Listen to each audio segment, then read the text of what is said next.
তবে সকলেই আপনাকে বেশিরভাগ বলেন যে খুব রঙিন মানুষ। অ্যাকচুয়ালি মানুষ হিসেবে আমি একজন, প্রেম হিসেবে আমার একজন, বউ আমার একটাই। আমার বাড়ি থেকে টিফিন আসতো 60 ঠাকুরকে দিয়ে মানে তার কারণ খাবে তো, সবাই 2-3টে করে নিয়ে নেয়। এমন কোনো পার্ক নেই যে পার্কে আমি যাইনি, বা যে পার্কের ঘাস আমায় চাই। কোন ছাত্র নেতা ব্যাকডোর দিয়ে কটা ভর্তি করালো আর কে কত লাখ টাকা নিল, জিপ টানে ছিঁড়ে দেবো। আজ পর্যন্ত যদি কেউ আঙুল তুলে বলতে পারে।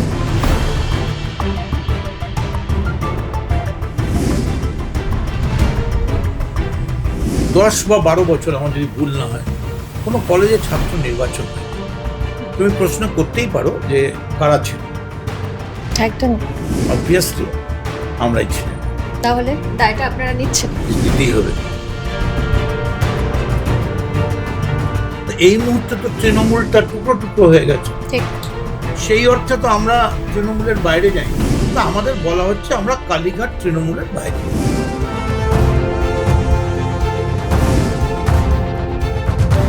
পরবর্তীকালে দেখা গেল আমরা সবাই পড়ে রইলাম, কিন্তু প্রত্যেকটি গার্জেনের মতোই মমতা বন্দ্যোপাধ্যায় ওই গান্ধারী অথবা ধৃতরাষ্ট্র বলে চলে গেলেন। অর্থাৎ পার্টিটা কোনো ব্যাপার নয়। অভিষেক যেটা বলবো, আমি এই কথা বলছি না যে অভিষেক সব কথাই বলবো, আমি কিছুই দোষারোপ করছি না। আমি বলছি ব্যানিয়ান ট্রিটার নামই ছিল আপনার বোটানিক্যাল গার্ডেনের বট গাছ, তার নাম ছিল মমতা বন্দ্যোপাধ্যায়। এবার তার শাখা প্রশাখা কে প্যারাসাইট ছিল, কি ছিল, এর মধ্যে আমি যেতে চাই। এই যে পুরো ঘটনা নিয়ে কখনো অনুশোচনা হয়? নিশ্চয়ই, কেন করলাম পলিটিক্স।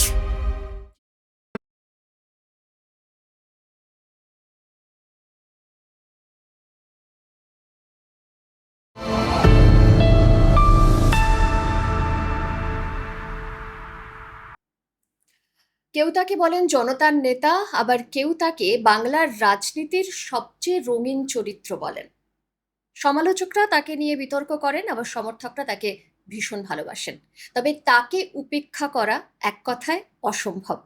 এমনই একজন মানুষ, the one and only Madan Mitra, আজকে আমাদের পডকাস্টে বা আমার পডকাস্টে আমার গেস্ট। Welcome Madan da. Thank you Sujata.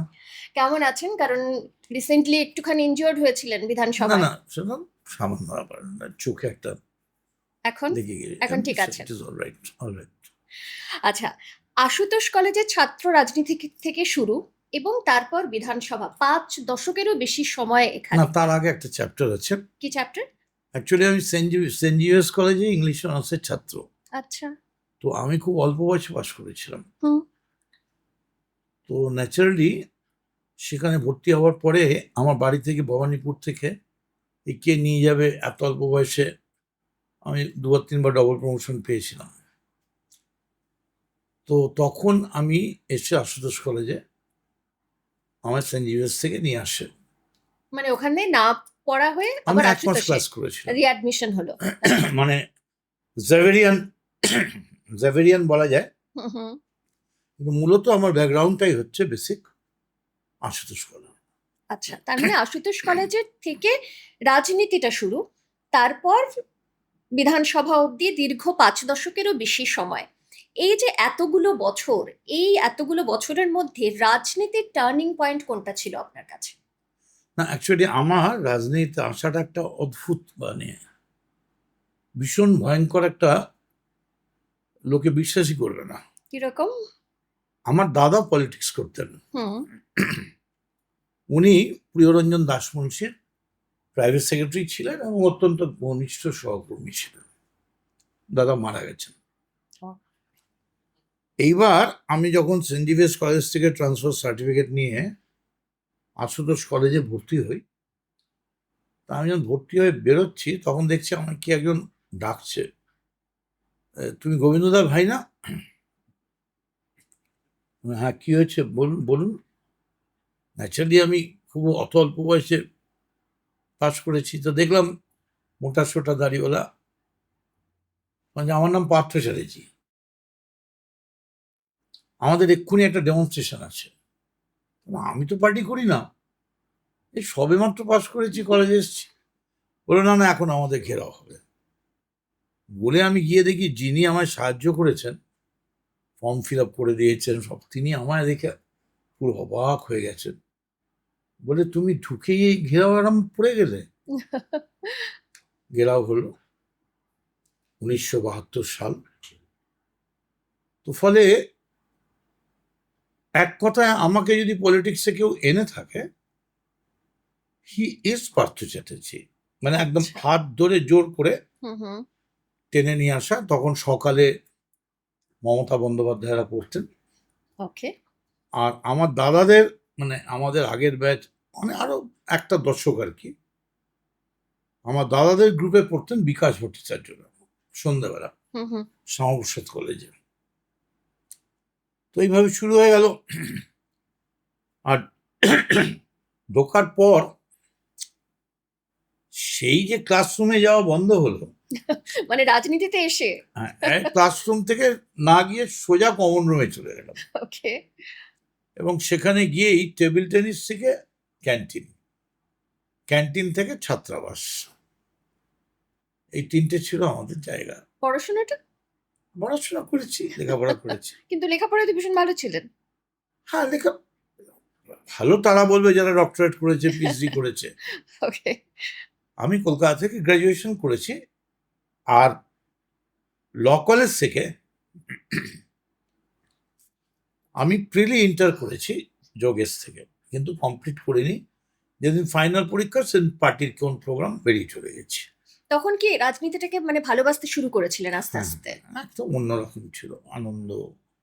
এখন কি পার্থক্য অনুভব করেন মানে তখনকার রাজনীতি আর আমি বলছি এখনকার? একটা কথা, আমরা চারজন ঠিক করলাম আজকে বাড়ি ফিরবো না।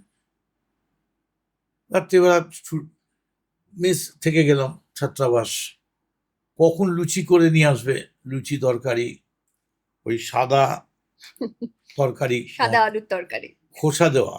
একদম। আবার ঠিক হলো আজকে আমরা একটা কলেজে, আজকে আমাদের গেস্ট রুম আছে, সেখানে থাকবো, যাতে ভোরবেলা কলেজটা ধরতে পারি। কারণ তখন অধিকাংশ খুব অ্যাট্রাকটিভ কলেজগুলোই সব হুম। মর্নিং ছিল। আচ্ছা, অ্যাট্রাকটিভ কলেজ মিন্স? মানে অ্যাট্রাকটিভ কলেজ মানে যেখানে ছাত্ররা আন্দোলিত হয়, আচ্ছা। উৎসাহ পায়। আচ্ছা। এখন যেমন ইভিনিংও হয়ে গেছে, হুম হুম। তখন মূলত গার্লস কলেজ বলতে গেলে সব ভোরবেলা ছিল ম্যাক্সিমামটাই। ওকে। তো ন্যাচারালি আমাদের তো তখন একই সঙ্গে গার্লস, আর আমরা যখন করেছি তখন মানে ভাবাই যাবে না। আমরা সিনেমা দেখতে গেছি, ইউজুয়ালি সিনেমাতে একসঙ্গে 300 জন। 300 জন? হ্যাঁ, স্টুডেন্ট, ওই সিটি হয়তো 600। মানে এরকম ছিল আমাদের ব্যাপারটা। মানে আমি টিউশন করতাম, পড়াতে গেছি, আমাকে আমার ছাত্র, সে সেন্ট লরেন্সে পড়তো, মেনলি আমি ভবানীপুরে খুব পপুলার টিচার ছিলাম, গোকেল, সেন্ট জেভিয়ার, মানে যখন আপনি গ্র্যাজুয়েশন করছেন তখন অলরেডি হ্যাঁ, আমি পড়াচ্ছেন? অনেক টাকা রোজগার করতাম, আচ্ছা। প্রচুর টাকা রোজগার করতাম।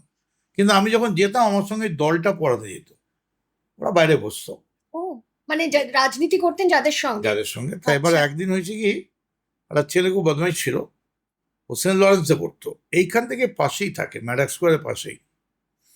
প্রচন্ড বৃষ্টি হচ্ছে, আর কম করে হলো 60-70 জন ছেলে মেয়ে, হুম হুম। তারা বাইরে ম্যাডাক স্কোয়ারে ভিজছে। তো আমাকে, যে আমার ছাত্রর মা এসে বলছে যে, আচ্ছা স্যার, ওই যে ছেলেমেয়েরা আছে আপনি চেনেন ওদের? আমি বললাম, না আমি ঠিক বলতে পারছি না। মানে তখন আমার ছাত্র বলছে, না মা, মিথ্যে কথা বলছেন স্যার, ওরা স্যারের সঙ্গে এসছেন। হুম। বলছে, আপনি কিরকম মানুষ, আপনি ঘরে বসে আছেন আর ওরা ভিজছে? আমি অ্যাকচুয়ালি ওরা এটাই করে, কারণ এরপরে আমি পড়াতে যাবো হরিশ পার্ক, হুম ভবানীপুর, আমরা হাঁটতে হাঁটতে যাবো। অত গাড়ি ঘোড়া, ট্যাক্সি, ওলা, উবের, হুম হুম। খুব বেশি হলে একটা সিগারেটের পয়সা, তাও একটা সিগারেট ভাগাভাগি করা। মানে তখন থেকেই নেতা আপনি? And that too also Charminar. ওকে। মানে আমাদের এরকম হয়েছে, ভবানীপুরে একটা সিনেমা হলে আমরা সিনেমা দেখছি, হঠাৎ একটা সাদা স্ক্রিপ্ট এসে গেল, হুম সিনেমাটা বন্ধ হয়ে গেল। হুম তখন হতো কি এরকম রঙিন মাল্টি কালার এসব ছিল না। হুম হুম। তো এই সাদা সিনেমাটায় লেখা, মদন মিত্র আপনার জন্য প্রচুর ছাত্রছাত্রী নিচে অপেক্ষা করছে, আপনি দয়া করে ব্যালকনি থেকে নিচে আসুন। আমি গিয়ে দেখি সেখানে গোখেল কলেজের প্রায় 185 জন ছাত্রী এসছে। ছাত্রী? কেননা তাদের সিট এমন জায়গায় পড়েছে, পরের দিন সকালে পরীক্ষা, হ্যাঁ, কি করতে হবে? জায়গাটা চেঞ্জ সেখানে করতে তারা কমফোর্টেবল নয়। ওকে। কেউ দূরের ব্যাপার আছে, হ্যান আছে, কাউর এই নেই তাই নেই, মানে তারা চাইছে হোম সেন্টার বা কাছাকাছি কিছু। হুম আর তখন প্রায় বিকেল 4টে বেজে গেছে, তো পরের দিন পরীক্ষা, হুম। তাহলে কি করা যাবে? ওইখান থেকে আমরা একটা বাসে করে কোনো রকমে কলেজ স্ট্রিটে গেলাম, ইউনিভার্সিটিতে গেলাম, কন্ট্রোলারকে ধরে তাদের সেন্টার চেঞ্জ করা, চেঞ্জ করা গেল? সেন্টার চেঞ্জ করা গেল। তারপর তাদের খাতা, তাদের কোশ্চেন পেপার সবটা আলাদা প্যাক করা। আমার মনে আছে আমরা একবার নিজামে সেই সময় রোল খেতে যেতাম, একবার নিজাম আমায় বলেছিল যে শুধু আপনি যদি রেগুলার কাস্টমার হন, আমার অন্য কোনো কাস্টমার না। সেদিন আমরা 85 জন ছিলাম। ওটা আমার জীবনের আমরা মনে আছে জিন্স পরতাম, পায়ে স্নিকার আর টি শার্ট, আর 85 জন একদম একসঙ্গে নিজামে? নিজামে, এবং চুটিয়ে খাওয়া। মানে সেটা কি কন্টিনিউ করেছিলেন? মানে আমি চান্স পেলে এখনো খেতে যাই। ও আচ্ছা। একটা রোল খেতে যাওয়া, আর সব ভাবতে হয় সবাই হয়তো মারামারি হয়েছে। হ্যাঁ, তাই তো আমরা মনে কোথাও হবে। গেলেই মারামারি ভাবতো। আপনি প্রেসিডেন্সি কলেজের, এই প্রেসিডেন্সি বলছি, প্রেসিডেন্সি জেলের যে ধনধান্য হয়েছে হুম তার সামনে যে ব্রিজটা, হুম। আমরা ওই ব্রিজটার মাথায় উঠে আড্ডা মারতাম, মানে পা বেয়ে ক্রিপিং করে। সেখানে কতজন? সেখানে তো বেশি নেওয়া যেত বেশি না, নেওয়া যাবে 8 জন না। 10 জন পড়ে গেলে সোজা গঙ্গায়। তবে আমাদের মধ্যে কয়েকজন ছিল তারা গঙ্গায় ঝাঁপ মারতে পারত, আচ্ছা। ওই ব্রিজের ওপর থেকে একদম গঙ্গায় ঝাঁপ মারত মানে যখন। ছোটবেলা থেকে এরকম ডানপিটেই ছিলেন? একদম একদম একদম, মানে আর কোন, তখন থেকে এটা নেতা সুলভ একটা ব্যাপার ছোটবেলা থেকে ছিল, যেটা পরে আস্তে মানে আস্তে ব্যাপারটা কিরকম নেতা হলো, সব ব্যাপারেই আমি দেখলাম পুজো হবে, কি পুজো হবে ও বলবে, ভাসান হবে ও বলবে, ভাসান বেরোবে একটু আওয়াজ হবে না দুমদাম, তখনকার কথা বলছি, আচ্ছা, 70-এর কাউকে ভয় দশক। পেতেন? সেই অর্থে ভয়ের তো কোনো ব্যাপার ছিল না, ভরসাই ছিল। ওকে। তো আর এমন কোনো কাজ আমরা করতাম না ভয় পাওয়ার যেটা মতো। ভয় পাওয়ার মতন। না, দুষ্টুমি করতাম। রাত বিরেতে বাড়ির পেছনের পাইপ বেয়ে দোতলায় ওঠা, সেখান থেকে 3 তলায় ওঠা, সব করে আবার 3 তলা থেকে 1 তলায় নামা, কারণ ছাদের দরজা বন্ধ থাকতো। আচ্ছা, এই যে আমি শুরুতেই বললাম সকলেই আপনাকে বেশিরভাগ বলেন যে খুব রঙিন মানুষ, তো প্রেম কি তখন থেকেই শুরু হয়েছিল, না প্রেম জীবনে পরে এসছে অনেক? অ্যাকচুয়ালি মানুষ হিসেবে আমি একজন, প্রেম হিসেবে আমার একজন, বউ আমার একটাই। আর আজ অব্দি আমার বিরুদ্ধে কোনো মহিলা সংক্রান্ত কোনো কমপ্লেন হয়নি। একদম। কিন্তু আমার বন্ধু বান্ধব, বলা যেতে পারে ছেলের থেকে মেয়েরা বেশি। তো কলেজ জীবনে প্রেম হয়নি? সেই অর্থে প্রেম হয়নি, তাহলে? যেমন প্রেম না করে বরং ম্যাডাক্সে দুর্গাপূজায় বেশি দেখা যেত। আচ্ছা। সেটাকে এখনকার ছেলে মেয়েরা কি বলবে জানি না, মাস প্রেম বলতে পারে। অনেকের সঙ্গে হ্যাঁ, ঘোরা, গল্প ঘোরা, করা। গল্প করা। আমাদের প্রেমটা অনেকটা, কি বলবো, মানে সিনেমা যাবো, কি রে সিনেমা যাবি, আমাদের বাদ দিয়ে কোনো সিনেমা যাবে না, টিকিট ছিঁড়ে দেওয়া হলো, 40টার টিকিট 30টার টিকিট টেনে ছিঁড়ে দিল। এই যে গোখেলের কথা বললাম, তারা কোথায় এখন, আমেরিকা, কেউ জর্জে, এখনো তারা যোগাযোগ করে, ফোন করে, মনে পড়ে সেই দিনগুলো আমরা কি করতাম। আর আমরা সকালবেলা ওখান থেকে বেরিয়ে শ্রীহরিতে কচুরি খেতে যেতাম। আচ্ছা। আর দুষ্টুমি যেটা করতাম, যেটা এখনকার ছেলে মেয়েরা শুনলে খুবই খুশি হবে, করতে বারণ করছি, হুম হুম আমরা ঢুকতাম 30-40 জন, ঢুকে বলতাম ওকা 3টে দিন, আর 2টো দিন, আর 3টে দিন, আর 4টে দিন, করতেই ওদের গোলমাল হয়ে যেত। আর ওইটা আমরা ভীষণ এনজয় করতাম। বেরিয়ে আমরা বলতাম হ্যাঁ রে আজকে কটা গেছে, মানে মিনিমাম 20টা আমরা কম দিয়েছি। এই যে 20টা কচুরি কম দিয়েছি, এটা চুরি বলতে পারে, কিন্তু তার একটা যে আনন্দ স্টুডেন্ট লাইফে। স্টুডেন্ট লাইফ, একটু ঝালমুড়ি খাবো কে নিয়ে ওপরে গেছে। আর আমাদের আশুতোষ ক্যান্টিনটা ছিল একদম টপ ফ্লোরে, একদম টপ ফ্লোরে। হুম হুম আমার সঙ্গেই পড়তো নির্বেদ রায়। হুম হুম আর পার্থ আমার থেকে 1 বছর সিনিয়র ছিল, আমি নির্বেদ একসঙ্গে ছিলাম। সকালে মমতা ব্যানার্জি ছিলেন। মানে এক কথায় বলা যেতে পারে, ধরো ইলেকশন হচ্ছে, নিয়ালি কলেজের ইলেকশন। কলেজ ইলেকশন, ওকে। আমি 1977 সালে অবিভক্ত ছাত্র পরিষদের সভাপতি হয়ে জেলার, তখন আমার আন্ডারে 33টা কলেজ, মানে 33টা কলেজের ছাত্র নেতা। হুম হুম এবং এই যে আমরা বেরোলাম কলেজ থেকে, সামনের গেট দিয়ে পেছনের গেট দিয়ে বাসে উঠে সিটি কলেজ যাচ্ছি, সঙ্গে সঙ্গে খবর হয়ে যেত। মোবাইল ছিল না, কিচ্ছু ছিল না, হুম হুম এই আশুতোষের ব্যাচ বেরিয়েছে। খুব মানে চুটিয়ে করেছি।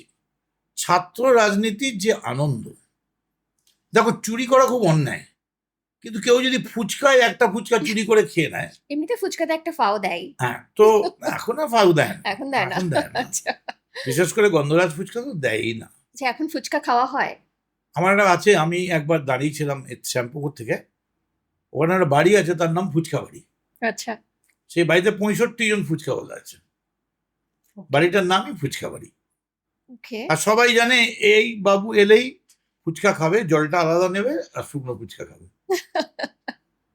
এখনো একই রকম আছেন যেরকম কলেজ লাইফে ছিলেন, না একটু পাল্টে গেছেন? মানে ইচ্ছে থাকলেও করা যায় না, ইচ্ছে থাকলে করলে লোকে কি বলবে। তবে এই যে কোনো কমপ্লেন হয়নি আমার নামে, তার মেন কারণ ছিল আমার সব ব্যাপারটাই ডিজিটাল ছিল। কিরকম? হ্যাঁ, সবটাই ডিজিটাল ছিল, কোনো মানে কমপ্লেন করার মতো। আচ্ছা। মানে ধরো আমি তোমায় বলি, আমার বাড়ি থেকে আমরা তখন ওই লুচি তরকারি এসব খেতাম, টিফিন আসতো 60-70টা, ঠাকুরকে দিয়ে করানো, মানে তার কারণ খাবে তো সবাই, 2-3টে করে নিয়ে হুম নেবে। হুম হুম কোথাও একটা বসে গোল হয়ে দেশপ্রিয় পার্কে বাদাম খেতে খেতে। এমন কোনো পার্ক নেই যে পার্কে আমি যাইনি, বা যে পার্কের ঘাস আমায় চেনে না। কলকাতার বিশেষ করে, নাকি কলকাতার কলকাতা বাইরেও? সেই অর্থে তখন তত গাড়ি, লাক্সারি ওসব ব্যাপার ছিল না, তখন তো আর জানতাম না আমি ট্রান্সপোর্ট মিনিস্টার হব। চাইলেই আমি বড় বড় ভালো ভলভো বাস পেয়ে যেতে পারি। একদম। খুবই, তবে এইটুকুন আমি বলতে পারি, আমরা যে আনন্দ পেয়েছি, এখন কলেজের ছাত্র রাজনীতিটা কোন দিকে চলে গেছে, কি পার্থক্য অনুভব করেন এখন যখন সেটা হচ্ছে দেখেন? ভীষণ ব্যাপার হচ্ছে। যেমন ধরো আমি আমারটা বলছি, হুম একদম ঈশ্বরের নামে শপথ করে বলছি, আমি পুরো টাকা বাড়ির থেকে দিয়েছিল, আমি পুরো টাকা দিয়ে ভর্তি হয়েছিলাম। হুম হঠাৎ আমায় পার্থ বলল তুই টাকা দিলি না ভর্তির, তখনই তুই তোকারি শুরু হয়ে যাচ্ছে। আমি বললাম হ্যাঁ দিই তো, জমা দিলাম। তাড়াতাড়ি বলতে না না না না, কি বল, জমা হয়নি তো, আরে ফ্রি হবে ওটা, ফ্রি কোটা, ফ্রি ফ্রি। কি হবে, আমি ফ্রিতে বাড়িতে দেখাবো কি করে? হুম বলবি ও কলেজ জমা নিয়ে নিচে পরে হবে। এইবার ওই টাকাটায় কি হবে, আমরা যতজন আছি সবাই মিলে খেতে যাবো। কিন্তু এখন কোন ছাত্র নেতা ব্যাকডোর দিয়ে কটা ভর্তি করালো, আর কে কত লাখ টাকা নিল, জিপ টানে ছিঁড়ে দেবো।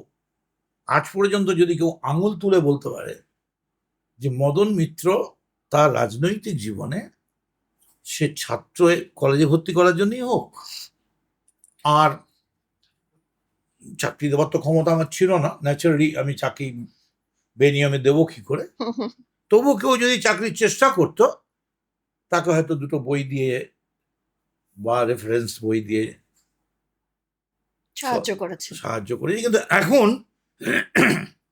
তুমি আমার অ্যাটেন্ডেন্সটা কতটা দিলে, তোমার ক্লাস করতে হবে না, তোমার পরীক্ষা দিতে হবে না, তোমার অ্যাটেন্ডেন্স দিতে হবে না। দীর্ঘ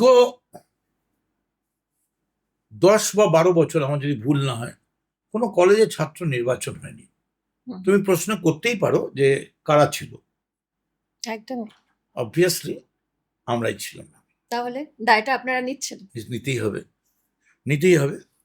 এবং আমি বলি যে আমি প্রথম 1985 সালে পশ্চিমবঙ্গ রাজ্য যুব কংগ্রেসের সাধারণ সম্পাদক হই। সেখান থেকে আমি রিটায়ার করি 2009 সালে নানুরে। মানে ওদিকে 15 বছর, এদিকে 9 বছর, 24 বছর আমি যুব কংগ্রেসের নেতা ছিলাম। তার মধ্যে যুব প্রেসিডেন্ট ছিলাম, রাজ্য যুব প্রেসিডেন্ট ছিলাম, তৃণমূলের যুব প্রেসিডেন্ট, তৃণমূলের অল ইন্ডিয়ার প্রেসিডেন্ট। আমার পরে শুভেন্দু হয়েছে, শুভেন্দুর পরে অভিষেক হয়েছে, এবং আমি তৃণমূল কংগ্রেসের সর্বপ্রথম সর্বভারতীয় তৃণমূল যুব কংগ্রেসের সভাপতি। আমার পরে অভিষেক। তাহলে সেই তৃণমূল ছাড়লেন কেন? তৃণমূল তো ছাড়িনি, তৃণমূলে যেখানে বসে আছি তো তৃণমূলই। তৃণমূল মানে কি? যেখানে ঘাস রয়েছে। ঘাস মানে কি? যেখানে মানুষ রয়েছে। আর মানুষ মানে হচ্ছে যেখানে মাটি রয়েছে। তো মাটি আমি ছাড়িনি। দলে আছেন? দলে তো নেই। না, কোনটা এখন তো তোমার আগে, যেমন ধরো এই যে আমি আজকে এসছি, এটা দেবী আনলিস্ট। এটা যে মানে একটা স্পেসিফিক, এর কোনো দেবী আনলিস্টের A2 A1 এরকম নেই না। কিন্তু এই মুহূর্তে তো তৃণমূলটা টুকরো টুকরো হয়ে গেছে। ঠিক। সেই অর্থে তো আমরা তৃণমূলের বাইরে যাইনি, কিন্তু আমাদের বলা হচ্ছে আমরা কালীঘাট তৃণমূলের বাইরে। তার মানে স্প্লিন্টার গ্রুপ। রাইট। কিন্তু মানুষের সঙ্গে ছিলাম, মানুষের সঙ্গে আছি, মানুষের সঙ্গেই থাকবো।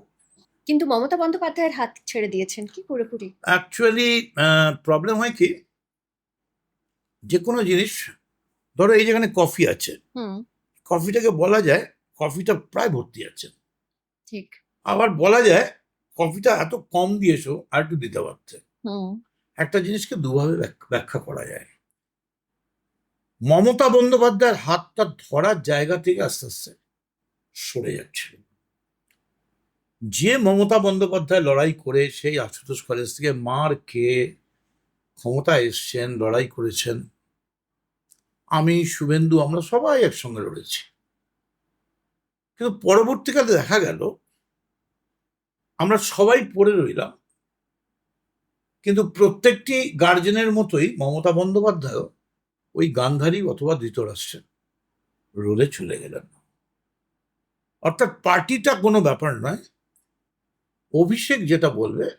আমি এই কথা বলছি না যে অভিষেক সব কথাই ভুল বলতো, এটাও হতে পারে অভিষেক হয়তো কোনো সময় ভালোও বলেছে, কিন্তু এটা তো ঠিক, এত বড় একটা পার্টি, আমাদের 1 লক্ষর ওপর নির্বাচিত সরকারি সদস্য ছিল, মানে পঞ্চায়েত সমিতি, জেলা পরিষদ ইত্যাদি। এত বড় ব্যাপার, এত বড় একটা নেটওয়ার্ক, সারা ভারতবর্ষে আমরা সেকেন্ড ইম্পর্টেন্ট পার্টি ছিলাম পার্লামেন্টে। রাইট। এখন যেটা ব্যাপার, যাই বলি না কেন সেটা ভালোভাবে ধরা হয় না। তবে একটা কথা বলি, পার্টি আমায় গভর্নমেন্ট অফ ইন্ডিয়ার ট্রেড ইউনিয়নের দায়িত্ব দিয়েছে, ওয়েস্ট বেঙ্গল গভর্নমেন্ট ফেডারেশনের প্রেসিডেন্ট করেছে, এই পার্টির দুটো গ্রুপের একটা চিফ হুইপ করেছে, আমাকে দমদম পার্লামেন্টের প্রেসিডেন্ট করেছে। তার আগে আমি পার্টির জেনারেল সেক্রেটারি ছিলাম, অল ইন্ডিয়া যুব প্রেসিডেন্ট ছিলাম, স্টেটের প্রেসিডেন্ট ছিলাম। কিন্তু পার্টি আমায় সবটাই যা করেছে সবটাই কিন্তু ক্রাইসিসে করেছে। পার্টি যখন ফুল পাওয়ারে ছিল তখন আমি যুব মন্ত্রী হয়েছিলাম। এটা কি কোথাও খারাপ লাগা বা অভিযোগ? অভিযোগ বলবো না, পার্টি আমায় ট্রান্সপোর্ট মিনিস্টার করেছিল, তখন তো আমরা ক্ষমতায় ছিলাম। You will be surprised to know that I was the first victim in the Ponzi scheme throughout the entire country, in a country of 150 crores, 150 কোটির দেশে আমি ছিলাম প্রথম পঞ্জি স্কিমের কি না আমি টাকা মেরেছি। 2008, এটা 2026, আজ পর্যন্ত আমার কোনোদিন ব্যাংক রেড হয়নি, আমার ব্যাংক সিজ হয়নি, কোনোদিন আমার বিরুদ্ধে কোনো টাকা, একটা কাঁচা টাকার উপর টাকা কয়েন 5 টাকা। অভিযোগ কি ছিল? হি ওয়াজ ভেরি পাওয়ারফুল। কিন্তু সারদা নারদার ক্ষেত্রে ওই তো পাওয়ারফুল, আপনি যান তলিয়ে দেখুন, হি ওয়াজ ভেরি পাওয়ারফুল। এবার নারদা ব্যাপারটা সাবজুডিস চলছে, আমি এখন কোনো মন্তব্য করব না, কারণ আরো ব্যাপারটা জড়িয়ে যাবে, সেটা আমি চাইবো না, আর সুন্দর সন্ধ্যা নষ্ট হোক।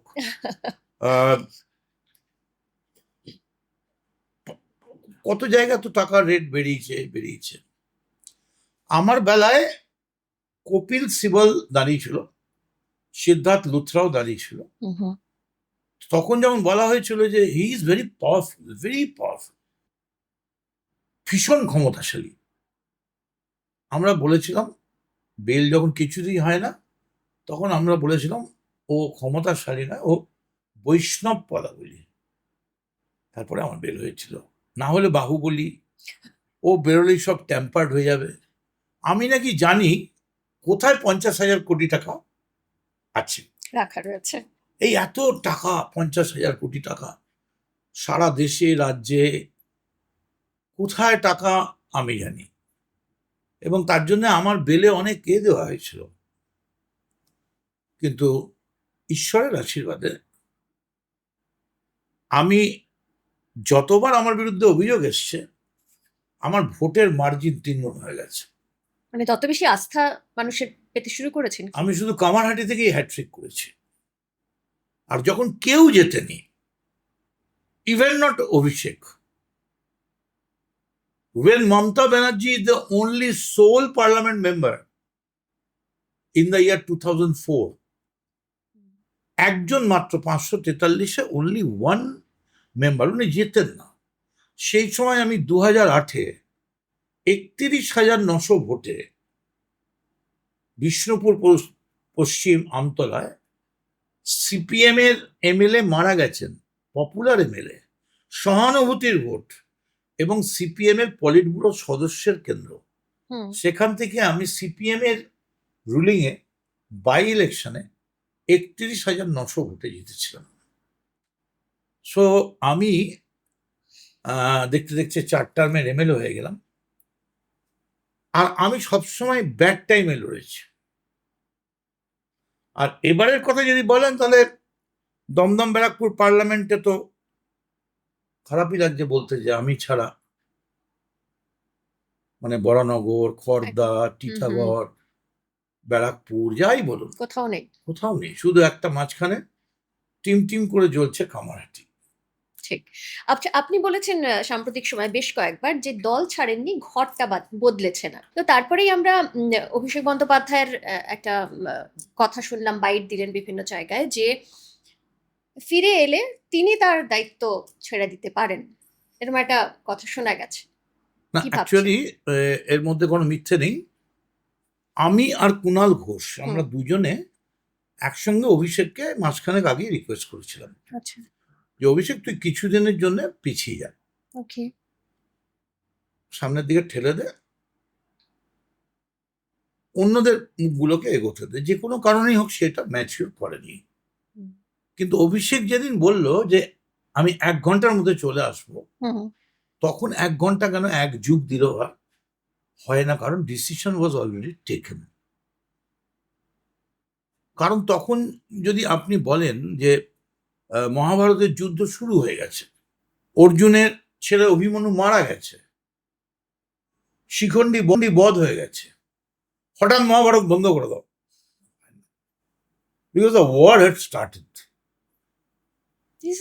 ফলে এটা তো ওয়ার নয়, এটা তো নিশ্চয়ই, যদি মমতা বন্দ্যোপাধ্যায় আবার আপনাকে ডেকে পাঠান, আবার বলেন। দেখুন, আমি একটা কথা বলি, আমি ছোট থেকে পলিটিক্স যেটা করেছি, আমি সৌজন্যতার কখনো অভাব রাখিনি। মমতা বন্দ্যোপাধ্যায় আমার নেত্রী ছিলেন,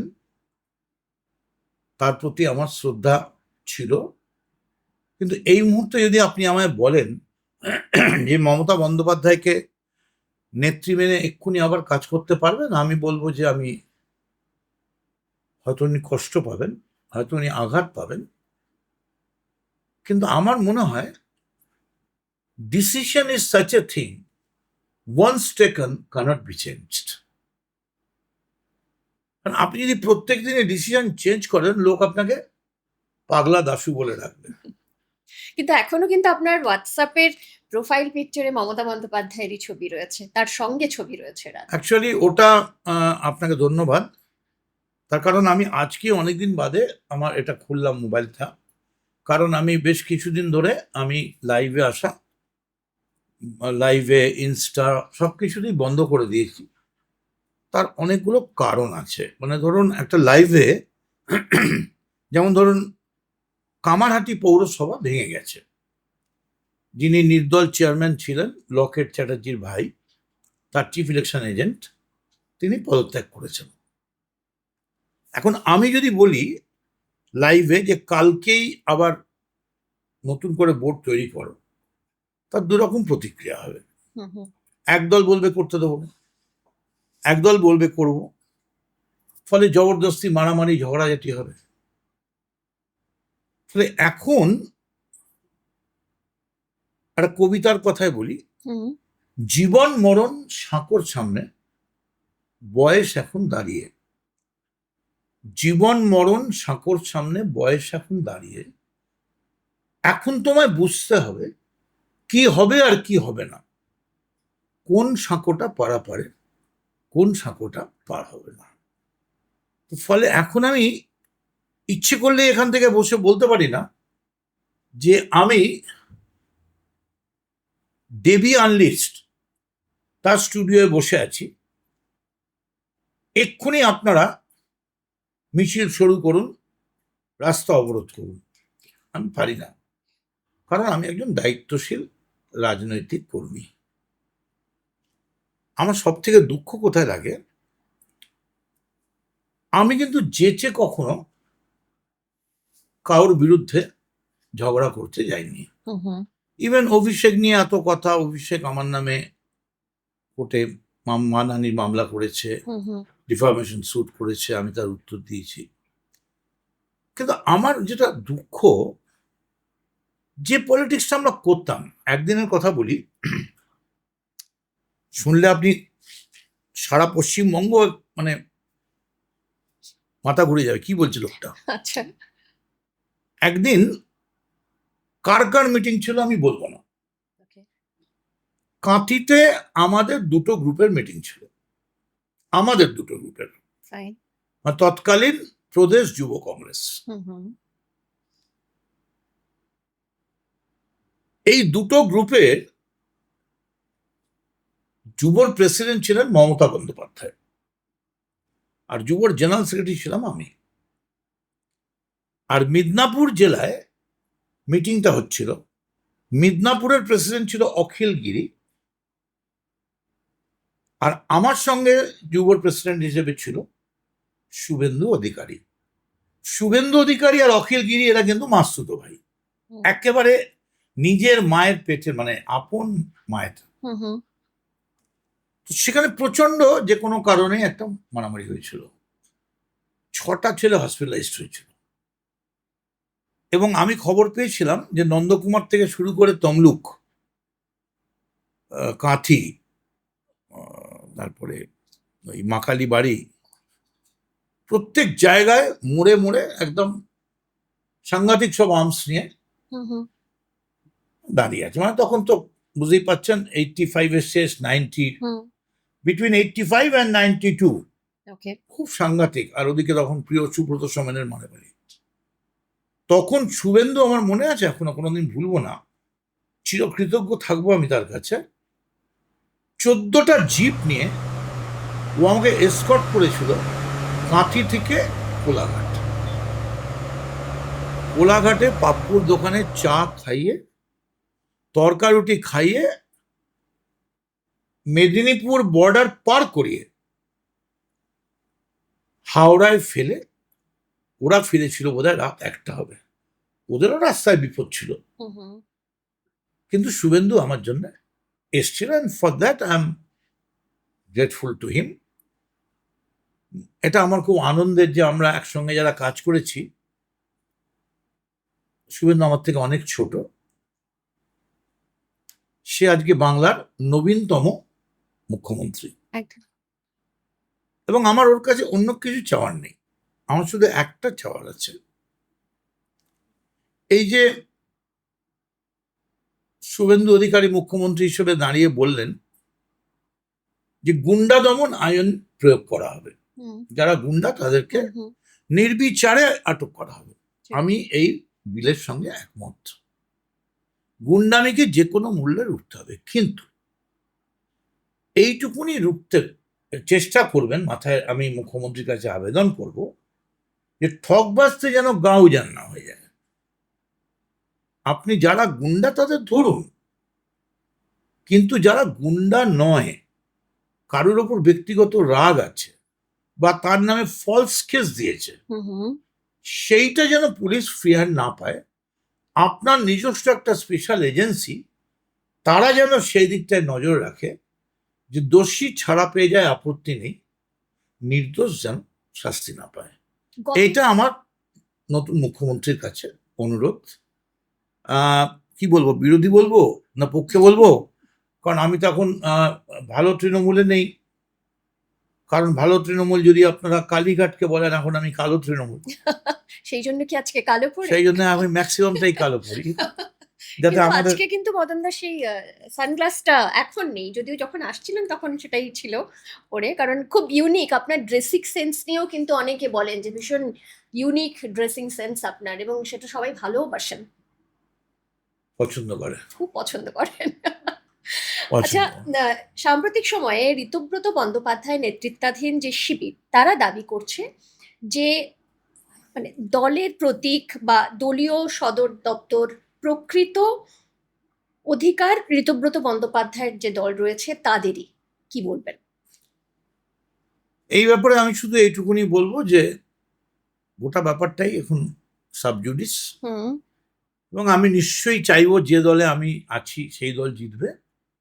তবে যে রায় হবে সবারই উচিত সেই রায়টা মেনে নেওয়া, এবং আমার ধারণা আদালত সবকিছু ভেবেই, এবং আমার বিশ্বাস যে কালো থেকে আমরাই ভালো তৃণমূলে পরিণত হব। এই যে মানে এই কালো তৃণমূল ভালো তৃণমূল, মানে এটা তো কি সাধারণ মানুষের দেওয়া, নাকি কিভাবে এই নামগুলো কিভাবে? আর আমাকে আবার অনেকে বলেছে তুমি গিয়ে গিয়ে নিজেকে খালি কালো তৃণমূল পরিষ্কার প্রমাণ করছো, এমনকি অ্যাসেম্বলিতেও তাই, কিন্তু তোমাকে দেখে তো কালো বলে প্রমাণ করা যাচ্ছে না। একদমই নয়। পুরোটা কালো দিয়ে মুড়ে দিলেও কিন্তু কালো বলা যাচ্ছে না। ঠিক। তখন কি বলবো? লোকে যারে বড় বলে বড় সে হয়, নিজেদের যে বড় বলে বড় সে নয়। তার থেকে আমার নিজেকে কালো বলাই ভালো। সময় বাকিটা বলে দেবে। সময় সবটা উত্তর। Everybody and everything is destined. আজকে আমি তোমার স্টুডিওয়ে আসবো, এটা কয়েক হাজার বছর আগে ঠিক হয়েছিল। I believe that. কিন্তু অনেকে বলছেন এই যে ঐতিহাসিক যে বিজেপির যে জয়, মানে যে এইবারের নির্বাচনে যে ধরনের পরিবর্তন যেটা এসেছে, যেটা সাধারণ মানুষ করেছে, এবং সেখানে তৃণমূল কংগ্রেস যে ঐতিহাসিক নির্বাচনী পরাজয়, তারপরে আপনি পরিস্থিতি বুঝে নিজের অবস্থান বদলেছেন, অনেকে এটা বলছেন, সমালোচকরা বলছেন, তাদের উদ্দেশ্যে যদি কি তাই বলবেন? হয়, আমি আপনার সঙ্গে বলছি, তাহলে আমি সরাসরি বিজেপিতেই জয়েন করতাম। সেটা আমি করিনি। এক। দুই, এই যে আমাকে অনেকে বলছে যে আপনাকে কোনো এজেন্সি ডেকেছে, আপনি তার থেকে, আমি বিজেপিতে যে আমাদের তৎকালীন আমাদের যে তৃণমূল যারা সাপোর্ট করছে, বিজেপিকে সাপোর্ট করছে বলবো না, মমতার সঙ্গে নেই। হুম হুম মমতার দলটা ভেঙে আলাদা দল করেছে, এবং এখনো অব্দি অফিসিয়ালি এনডিএ এর সাপোর্টার নয়, কারণ এখানে কোনো এনডিএ জোট নেই। হুম হুম কিন্তু আমার নামে তখনও কোনো সামান আসেনি, এবং আমি জানতামও না সামান আসবে। Okay. আর যদি এই কথাই বলেন, তাহলে তো আমার বিজেপিতে জয়েন করা উচিত ছিল 2000 সালে, 2010 সালে, যখন আমি প্রথম ভারতবর্ষে পঞ্জি স্কিমে ভিকটিম হয়েছিলাম। আমি আমার জীবনের 2 বছর আমার জীবনের পাতা থেকে ছিঁড়ে চলে গেছে, ভেসে গেছে গঙ্গার জলে। ওম গঙ্গে চ যমুনা চৈব গোদাবরী সরস্বতী, চলে গেছে, ভেসে গেছে। কিন্তু তারপরেও তো আমি দল ছেড়ে যাইনি। 2016 সালেও আমার অসুবিধে ছিল, আমি ডিটেলস যেতে চাইছি না। আমি একবার প্যারোল পেলেই আমি ইলেকশনে যেতে যেতাম। ছত্রধর মাহাতো 15 দিনের প্যারোল পেয়েছিল, কিন্তু আমার সরকার থাকা সত্ত্বেও আমি কিন্তু প্যারোল পাইনি। কিন্তু আমি 1 ঘন্টার জন্য প্যারোল পেলে ওখানে রটিয়ে দিয়েছিল মদমিত্রা কোনোদিন আসবে না। আমি যদি একটা মোটর বাইক নিয়ে রাউন্ড মারতাম, ওটাই গেল। একটাই স্লোগান হতো, দ্য টাইগার ইজ ব্যাক। এটাই কামারহাটিতে বলে। একদম। কামারহাটির সঙ্গে আমার সম্পর্কটা এরকমই। আমার দুঃখ যে কোনো কারণেই হোক, কামারহাটির মানুষের প্রতি আমার যে সেবা, নিরন্তর সেবা করা উচিত, এই মুহূর্তে নানা রাজনৈতিক কারণে আমাদের অসুবিধা হচ্ছে। আমি অনুরোধ করব বাংলার মুখ্যমন্ত্রী শুভেন্দু অধিকারীকে আপনাদের এই পডকাস্টের মধ্যে দিয়ে, যে আপনি যদি এরকম বলেন যে কোনো এমএলএ, কারণ আপনি তো বিজেপির মুখ্যমন্ত্রী নন, আপনি বাংলার মুখ্যমন্ত্রী, আপনি আমারও মুখ্যমন্ত্রী। আর তার থেকেও বড়, শুভেন্দুবাবু, আপনি যে বিধানসভা থেকে জিতেছেন, আমি 1875 সাল থেকে সেই ভবানীপুরে থাকি। ফলে ভবানীপুরের লোক বলতে আমার থেকে পুরনো কেউ ক্লেম করতে পারে না। যখন নীলের চাষ ছিল, নীলকুঠি ছিল, 1875 সালে আমাদের বাড়িটা তৈরি হয়েছিল। আমি সেই বাড়িতেই থাকি, অন্য কোনো বাড়িতে নেই। ফলে আমার মনে হয় যে যদি খোলাখুলি মুখ্যমন্ত্রী এরকম কোনো বিধায়কদের জন্য যারা ইলেকশনে জিতে এসছেন, এরকম কোনো চ্যানেল থাকে, ফোনেই হতে পারে, সেখানেও আমার মনে হয় যে অনেক ছোট ছোট বড় অনেক প্রবলেম থাকে। যেমন আমার ওখানে কামারহাটি পৌরসভায় ভেঙে গেছে, অবিলম্বে যদি না হয় তাহলে রোজের কাজগুলো হচ্ছে না। তো ইমিডিয়েটলি অ্যাডমিনিস্ট্রেটর বসান বা কিছু করুন, যাই করবেন আপনারা করবেন। তারপর আমাদের ওখানে জুট মিল আছে, জুট মিলগুলোর খুব খারাপ অবস্থা। আমিও চেষ্টা করছি, সরকারের লোকেরাও নিশ্চয়ই চেষ্টা করছেন। কিন্তু যখন তৃণমূলের এতদিনের 15 বছরের, সে সময় তাহলে চেষ্টাগুলো হয়নি? সেই সময় তৃণমূলের সব থেকে বড় যে ভুলটা হয়েছিল, আমার মনে হয় মমতা বন্দ্যোপাধ্যায় সারা ভারতবর্ষের সর্বকালের সর্বশ্রেষ্ঠ মুখ্যমন্ত্রী হতে পারতেন, এমনকি বিধান রায়কে ছাপিয়ে যেতে পারতেন, যদি উনি কেন্দ্রের সঙ্গে ঝগড়াটা না করতেন। যদি কেন্দ্র আজকে যে সহযোগিতা করছে, সেই সহযোগিতা যদি মমতা বন্দ্যোপাধ্যায় কেন্দ্রকে গিয়ে বলতেন যে তুমি কেন দেবে না, যুক্তরাষ্ট্রীয় পরিকাঠামোয় পলিটিক্যাল সায়েন্সে যে আমরা পড়ে এসেছি, আম্বেদকরের আমাদের সংবিধান, তাতে যুক্তরাষ্ট্রীয় পরিকাঠামোয় কোল্যাটারালেতে তুমি আমাকে দেখবে, আমি আমার কর আমি তোমার হাতে তুলে দেবো। সেখানে দিল্লিকে চ্যালেঞ্জ করে আমি দিল্লি হয় না। ধরুন আমাদের এখানে অনেক ভালো ভালো শিল্পী জন্মেছেন, কিন্তু কোনো শিল্পী যদি চ্যালেঞ্জ করে বলেন যে আমি লতা মঙ্গেশকর, হয় না, লতা মঙ্গেশকর একটাই হয়। তেমনি কেন্দ্রীয় সরকারও একটা, মুখ্যমন্ত্রীও একটা। কিন্তু তখন তো আপনারা সহযোদ্ধা ছিলেন মমতা বন্দ্যোপাধ্যায়, আপনারা তখন বলেননি? একটা খুব ভালো রবীন্দ্রনাথের গান আছে, ও যে মানে না মানা আঁখি ফিরাইলে বলে না না না, যত বলি হয়েছে রাতে মলিন হয়েছে বাতি, মুখ পানে চেয়ে বলে না না না। কিছু করার ছিল না। এটা খুব ভালো এক্সাম্পল হলো। আচ্ছা, রাজ্যে এই প্রথমবার বিজেপি ক্ষমতায় এসছে, আপনার মতে আপনি তৃণমূলের যে শিবিরেই হন না কেন, মানে ঘর বদলেছেন, দল ছাড়েননি, তৃণমূল আপনি এখনো, আবার মানুষের আস্থা ফিরে পেতে কি করা উচিত বলে মনে করেন তৃণমূল কংগ্রেসে? এই মুহূর্তে শুভেন্দু অধিকারী বাবু যেভাবে চালাচ্ছেন এবং যেভাবে কেন্দ্রীয় সরকার, মানে আমি আপনাকে এটা বলবো, ভীষণভাবে গুরুত্ব দিচ্ছে। ধরুন একটা কথা বলি, সেদিনকে আমি বসে না আমার বুকটা ধরপড় করছিল। আমার মনে হচ্ছিল আবার বোধহয় একটা 21শে জুলাই হচ্ছে। এই 3 দিন আগে যে ককরোচের আন্দোলন ছিল, ঠিক। সেইটা কিন্তু খুব সুন্দরভাবে শুভেন্দু অধিকারী ট্যাকেল করে নিলেন এবং একজনও মারা যায়নি, একজনও গুলি খায়নি। কিন্তু তার মধ্যে থেকেও ওই অত হাজার মানুষের মধ্যে থেকেও ছাঁকনি করে ওরা কিন্তু বাঁচার চেষ্টা করছেন কে গন্ডগোল করেছে। এবং দিল্লি, যাকে রাজীব গান্ধী, মাফ করবেন, রাহুল গান্ধী বললেন যে মোদিজি ইট ওয়াজ ইউর প্যাথেটিক রিয়াকশন। আমি বলি প্যাথেটিক রিয়াকশন কথাটা ঠিক হয়নি। তার কারণ ওই রিয়াকশনটা দেখার পরেই আমরা তখন পার্টি অফিসেই ছিলাম, রাত্রি 1টা-1:30, বাড়ি যাইনি, মানে পার্টির কাজকর্ম চলছিল, আরো নানা কারণ ছিল।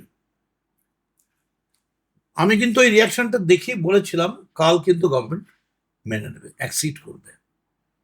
তো রাহুল গান্ধী যেটা বললেন প্যাথেটিক রিয়াকশন, আমি বলবো ইট ওয়াজ সিম্প্যাথেটিক রিয়াকশন। এই যে কোনো গন্ডগোল হলো না, ঝামেলা হলো না, কেন্দ্র মেনে নিল 1 কোটি টাকা করে, কত দেবে আমি জানি না, 1 কোটি টাকা দাবি ছিল যারা মারা গেছেন। দ্বিতীয় কোনো মামলা দেওয়া যাবে না। তৃতীয় ধর্মেন্দ্র প্রধানের ইস্তফা। রাইট।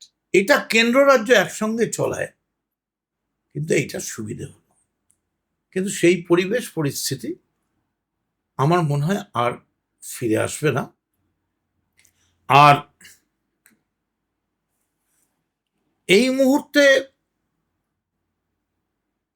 মুহূর্তে খুব কাছাকাছি দিল্লি বদলাচ্ছে, এরকম কোনো সিগন্যাল আমি অন্তত পাচ্ছি না। একদম। আচ্ছা, এই যে তৃণমূল কংগ্রেসের দুটো শিবির, ভবিষ্যতে কি পুনর্মিলনের কোনো সম্ভাবনা রয়েছে এই দুই শিবিরের? দেখুন, ডিভোর্সের পর বারবারই আবার মিলন হয়। এখন ডিভোর্সের পর আমরা দেখেছি আবার 3বার বিয়ের পর আবার 4th টাইমে আবার ডিভোর্সের মামলা মিটে গিয়ে আবার প্রেম করছে। তো কি হবে বলা মুশকিল। তবে এটা তো পলিটিক্যাল ডিভোর্স। বাড়ির ডিভোর্সে একটা ছেলে সন্তান এফেক্টেড হয়, মা বাবা একটু এফেক্টেড হয়, কিন্তু এই ডিভোর্সে কয়েক হাজার ছেলে প্রাণ যায়, বহু মানুষ মারা যায়, গুলি চলে, বোমা চলে। ফলে এই ডিভোর্সটা, এটা ওই তালের নাড়ু নয়, এই গুলে দিলাম তালটা গুলে একটু গুলে তাল দিয়ে খাওয়াতে বসে খাইয়ে দিলাম, এটা ঠিক সেরকম নয়। এটা গলানো মেটাল নয়। It is very tough. It is very tough. দুর্যোধনকে বলেছিলেন যে তুমি মায়ের সামনে এমনভাবে যাও যে মা তোমায় যেখানে দেখবে তুমি পুরো সম্পূর্ণ নগ্নভাবে যাও, যাতে তোমায় যেখানে মার চোখ পড়বে সেখানটাই পাথরকেও কোনোদিন অ্যাটেম্প করতে পারবে না। সুতরাং কৃষ্ণ বললেন মায়ের সামনে ওভাবে যেতে নেই, তুমি তোমার গোপন অঙ্গ ঢেকে রাখো। কারণ কৃষ্ণ জানতেন ওইখানটাই পড়ে ভীমকে দিয়ে মারতে হবে, ফলে কৃষ্ণ উল্টা দেখিয়ে দিলেন। তো সেই জন্যে আর আমায় যদি জিজ্ঞেস করেন আমি কি চাই, দ্যাট ইজ ভেরি ইম্পর্টেন্ট। আমি এই মুহূর্তে কামারহাটি যেতে চাই এবং শুভেন্দু অধিকারী মুখ্যমন্ত্রীর কাছে আমি অনুরোধ করতে চাই, একজন এমএলএ হিসেবে আমি গণতান্ত্রিকভাবে স্বাধীনভাবে যাতে মানুষের কাজ করতে পারি, আপনি মুখ্যমন্ত্রী হিসেবে আমায় সহযোগিতা করুন।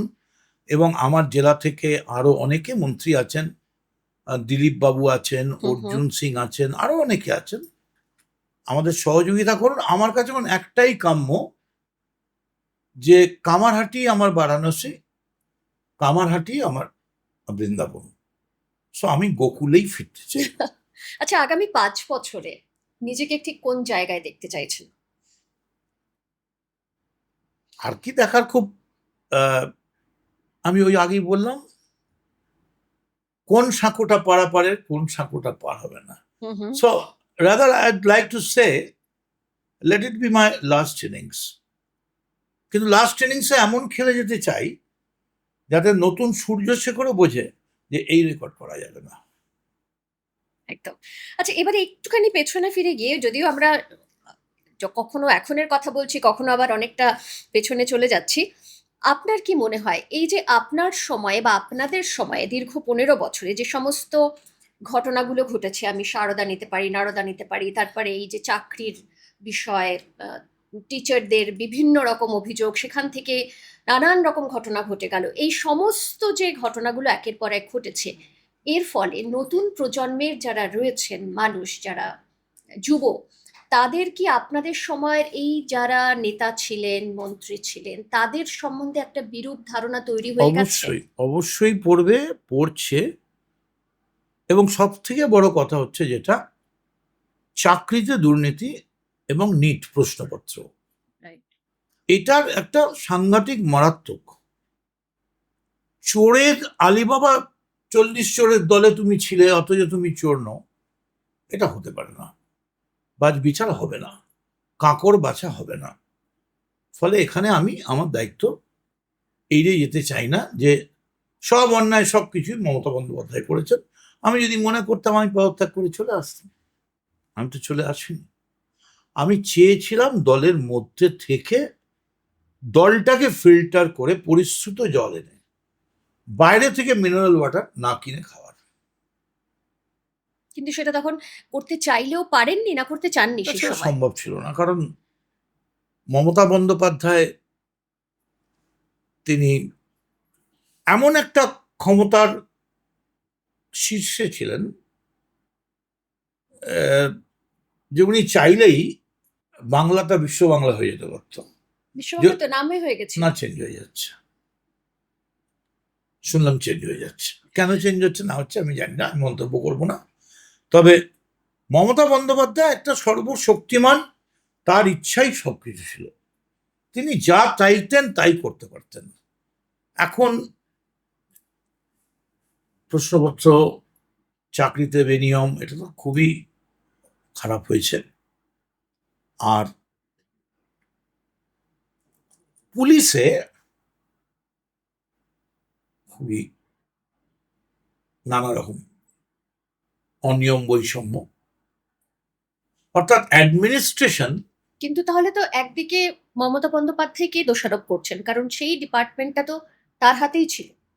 আমি কিছুই দোষারোপ করছি না, আমি বলছি ব্যানিয়ান ট্রিটার নামই ছিল আপনার বোটানিক্যাল গার্ডেনের বট গাছ, তার নাম ছিল মমতা বন্দ্যোপাধ্যায়। এবার তার শাখা প্রশাখা, কে প্যারাসাইট ছিল, কি ছিল, এর মধ্যে আমি যেতে চাই না। যে কামারহাটির কথা আপনি বেশ কয়েকবার বললেন, কামারহাটির মানুষ যখন আপনাকে ভোট দিয়েছেন, সেটা কি মদন মিত্রকে দেখে ভোট দিয়েছেন, না সে সময় তৃণমূল কংগ্রেসকে দেখে ভোট দিয়েছেন? কাকে ভোটটা দিতেন? এটা বলা খুব মুশকিল। এখন আমার মতো বেইমান হবে না যদি আমি বলি যে মমতা বন্দ্যোপাধ্যায়ের ছবি এবং তৃণমূলের সিম্বল আমি ব্যবহার করিনি, নিশ্চয়ই করেছি। তার সঙ্গে আমি এইটুকুন যোগ করতে পারি, আমি একা নয়, 294টা জায়গায় ব্যবহার করেছি, কিন্তু 294টা সিটে জিতেনি। তাহলে 0.001 একটা মরিচ দানার মতো হলো, কোথাও একটা হয়তো আমার ব্যক্তিগত বন্ধুত্ব, ব্যবহার, ভালোবাসা কাজ করে থাকতে পারে, I am not sure. But আমি কখনোই বলবো না আমি মদন মিত্র হিসেবেই জিতেছি।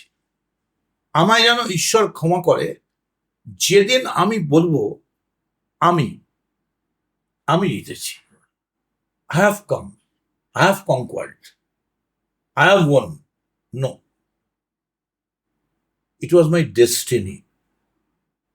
তবে মমতা বন্দ্যোপাধ্যায় তো নিজেই বারবার বলেছেন যে 294টা সিটেই তিনি ছিলেন, কিন্তু আমাদের ওখানে পরপর সেই নদিয়া থেকে একদম মানিকতলা পর্যন্ত সব সিটেই তৃণমূল হেরে গেছে। মাঝখানটায় ঈশ্বরের আশীর্বাদে, আপনাদের শুভেচ্ছায়, জনতার আশীর্বাদে, অবশ্যই মমতা বন্দ্যোপাধ্যায়ের সিম্বলে আমি জিতেছি। এবং সেই জন্য আমি এ কথা চেয়েছিলাম, আমি চাই এখনো, যদি প্রয়োজন হয় আমায় নির্বাচন কমিশন ডেকে কোনো সিদ্ধান্ত দেয়, আমি আলাপ আলোচনায় যেতে রাজি আছি। ওকে। আচ্ছা, দীর্ঘদিন আপনি পরিবহন মন্ত্রী ছিলেন। সেই সময়ের এমন কোন সংস্কার রয়েছে, বিভিন্ন সংস্কার রয়েছে, যে সংস্কারের জন্য আপনি নিজে ভীষণ গর্বিত? সেই সংস্কারটা হচ্ছে, আমি গর্বিত মানে আপনি সারা ভারতবর্ষের বিভিন্ন রাজ্যে যদি যান, বলেন পলিটিক্যাল নেতা মদন মিত্র, চিনতে পারবেন না, হুম, হুম। মন্ত্রী চিনতে পারবেন না। আপনি বলুন ট্যাক্সি ইউনিয়নের মদন মিত্র, চিনবে। পিজি ইউনিয়নের মদন মিত্র, হকার্সের মদন মিত্র। ঠিক সেই রকমই আমি পরিবহনের নেতা ছিলাম। আমার আগে 34 বছরের সিপিএম 7 দিনে 3 দিন যখন তখন বন্ড ডেকে দিত, কারণ পরিবহনের 92% ওদের হাতে ছিল, হুম। বাস, মিনি বাস। আমার আমলে আমি 5,000 বাস কমলনাথকে দিয়ে দিল্লি থেকে নিয়ে এসেছিলাম, and that was my achievement. আমি 42,000 ওলা উবের করেছিলাম। মমতা ব্যানার্জি গতিধারার লোনে কয়েক হাজার গাড়ি নামিয়ে দিয়েছিলেন বেকার যুবকদের। 25,000 হোয়াইট এসি ট্যাক্সি আমি করেছিলাম। এছাড়াও আমি নো রিফিউজাল ট্যাক্সি, হুম। 42,000 ট্যাক্সি আমরা অ্যাজ এ হোল মার্কেটে ছিল। ফলে আর বাস ভাড়া বাড়ায়নি। ফলে সব মিলিয়ে এটাই আমার সব থেকে বড় অ্যাচিভমেন্ট ছিল। আর যেদিনই ধর্মঘট ডাকতো, আমি 4:30টার সময় গিয়ে হাওড়া স্টেশনে থাকতাম। আমাদের উপর ইনস্ট্রাকশনই ছিল, কোথাও কোনো লোক দাঁড়িয়ে আছে, সঙ্গে সঙ্গে লোক অবাক হয়ে যেত। ধরুন মনি স্কোয়ারের সামনে 500 লোক দাঁড়িয়ে আছে, আমি পরপর 4টে গাড়ি নিয়ে গেলাম নিজে। উঠুন উঠুন, নইলে কোথায় যাবেন? কোথাও না, কোথায় যাবেন আপনারা? কেউ বললো শিয়ালদা, কেউ বলছে হাওড়া, যে যেখানে যাবেন নামিয়ে দেবে, আচ্ছা কোনো ভাড়া দিতে হবে না। আমরা এসব করেছি। আমরা মনে করেছি এটা আমাদের ডিউটি ছিল। হয়তো সরকারের কিছু ক্ষতি হয়েছে, কারণ শ্যামবাজার যাওয়ার সে হয়তো হাতিবাগানে লেগেছে। কিন্তু আমার সময় পরিবহনে যে সমস্যা ছিল, সেই সমস্যা আমি অনেকটা চেষ্টা করে কাটিয়ে উঠতে পেরেছিলাম। এবং বিশেষ করে পরিবহন কর্মীদের ধর্মঘটটা তো একদম বন্ধ হয়ে গেছিল। কথায় কথায় চাক্কা বন্ধ, এটা একটা চালু ব্যাপার ছিল, চাক্কা জ্যাম। এই চাক্কা জ্যামটা আমি স্ক্রুড্রাইভার দিয়ে জ্যাম করে দিয়েছিলাম। আচ্ছা, সারদা মামলায় আপনার নাম জড়িয়েছিল। আজও সাধারণ অনেক মানুষের মনে প্রশ্ন রয়েছে, বা অনেকে প্রশ্ন করেন, আপনি কি সম্পূর্ণ নির্দোষ? কি বলতে চান জনগণকে? নির্দোষ যদি না হয় তাহলে আমি ঘুরে বেড়াচ্ছি কিরকম? শুনুন, দুটো হয়, হয় হ্যাঁ নয় না। তাহলে আপনি হয় আমায় দোষী বলুন, আর নয় আমায় নির্দোষ বলুন। তা আপনি যখন দোষী বলছেন না, তাহলে আমি নির্দোষ। তবে এইটুকুনি বলি, মাথা উঁচু করে, সারদা মামলায় বা কোথাও কোনো চাকরি, কোনো কোনো দুর্নীতির ব্যাপারে আমার ব্যাংক অ্যাকাউন্ট খবর নিলে দেখা যাবে 25 বছরও কোনোদিন আমার ব্যাংক অ্যাকাউন্ট সিজ হয়নি, আমার চেক বাউন্স করেনি, যেটা সব থেকে বড় প্রমাণ যে আমার অ্যাকাউন্টসে কোনো গন্ডগোল ছিল না। আচ্ছা, এই যে পুরো ঘটনা নিয়ে কখনো অনুশোচনা হয়? নিশ্চয়ই। কেন করলাম পলিটিক্স? যেটা মনে হয়। ভীষণ মনে হয়, ভীষণ মনে হয়। কারণ পলিটিক্সটা না করলে কত জায়গা খোলা ছিল, কিরকম, কোন কত কোন রকম। জায়গাগুলো ভালো আগে আমরা লাগতো? জানতাম শুধু কেমিস্ট্রি হয়, বায়োলজি হয়, সেখান থেকে মাইক্রো মাইক্রো মাইক্রো কত মাইক্রো বেরিয়ে গেছে। কোনো না কোনো চান্স নিয়ে মাইক্রো, কোনো চান্স নিয়ে নিতাম, মাইক্রো একটারই হয়ে যেতাম। হ্যাঁ, সেটা তো ছিল, মানে অভিনয় তো করেইছেন। ঠিক আর আছে, অভিনয় সব সময় করছি, এখনো তো অভিনয় এটা করছি। অভিনয় চলেছে। কিন্তু একটা রাজনীতির থেকে বড় মঞ্চ, সব অভিনয়ের মঞ্চ হচ্ছে ছোট। আমাদের অভিনয় মঞ্চ হচ্ছে পাঞ্জাব, সিন্ধু, গুজরাট, মারাঠা, দ্রাবিড়, উৎকল, বঙ্গ, সারে জাহাঁ সে আচ্ছা হি, গোটা ভারতবর্ষ, কাশ্মীর থেকে কন্যাকুমারী হচ্ছে আমাদের রঙ্গমঞ্চ। তার মানে যারা রাজনীতিবিদ, যারা রাজনীতি করেন, তারা সকলে অভিনয়ই করছেন। খুব ভালো অভিনয়, মানে ধরাই যাবে না যে তারা অভিনয় করছেন, এবং উইদাউট মেকআপ। আমি যত স্টুডিওয় যাই, আমার সবাই গেলেই, বিশেষ করে যারা মেকআপ আর্টিস্ট থাকে, একটু টাচ করে দিই। আমি তখন, আপনি করলে আমার, আপনার তো দরকার নেই না touch-up-এর। আমার না করলে আমার মনে হবে যে আমি মেকি হয়ে গেলাম, মেকআপে রয়েছি। আমি নিজেই মেকআপ করে নিয়েছি, আমার কোনো অসুবিধা হয় না। আমার ঈশ্বরের কৃপায় আমার গায়ে এমন কোনো কালি নেই যাতে আমার বুড়ি নজর বলে তেরা মুহ খারাপ। আচ্ছা, বিরোধীরা যেটা বলেন আপনি রাজনীতির চেয়ে সোশ্যাল মিডিয়ায় বেশি অ্যাক্টিভ, কিছু বলবেন তাদের জন্য? হ্যাঁ, অ্যাকচুয়ালি আমি করতাম, শুনলে অবাক হয়ে যাবে। হঠাৎ একদল ছেলে এলো আমার কাছে, এসে বললো দাদা কিছু টাকা দিন। তা আমি বললাম কেন? সব ইয়াং ছেলে, বললো আমরা আপনাকে নিয়ে মিম করবো, হুম। ট্রোলিং করবো। মানে কি কথা, আমায় নিয়ে ট্রোলিং করবে, আমার থেকে পয়সা? তারা বাঁকুড়া ট্রোলিং বলে গ্রুপ আছে অফিসিয়াল, আচ্ছা। আমি তাদের টাকা দিয়েছিলাম। বললো এইটা করলে আমাদের তো চাকরি নেই, আপনারটা করলে কিছু টাকা পাবো। ঠিকই। তা আমি দেখলাম মা কালীর নাম করে কত লোক ভাঙিয়ে খাচ্ছে, পান্ডা পুরোহিত। মসজিদ মন্দিরের নাম করে, মা ভবতারিণীর নাম করে কত লোক ভাঙিয়ে খাচ্ছে, আমার নাম করে না দু একজন ভাঙিয়েই খেলো, তাতে ক্ষতি কি হলো? আচ্ছা, মানে তাদেরকে সাহায্য করেছিলেন? 100%। এখনো তারা মিম করে। Okay. আমাকে যারা মিম করে তারা আবার আমার কাছ থেকে জেনে যায় মিমটা ভালো হয়েছে, পছন্দ হয়েছে। কারণ আমি এটা জানি, যে পরশ পাথর যে কোনো মেটালকে সোনা করতে পারে, তাকে তুমি পাগলের মতো ছুঁড়েই ফেলে দিতে পারো, কিন্তু কখনো সোনা করে দেওয়ার ক্ষমতাটা তার কেড়ে নিতে পারো না। সোনা সোনাই থাকবে। আচ্ছা, একসময় আপনি এবং কুণাল ঘোষ রাজনৈতিকভাবে সঙ্গী ছিলেন, এমনিতেও আপনারা ভীষণ বন্ধুই ছিলেন আমি বলতে পারি।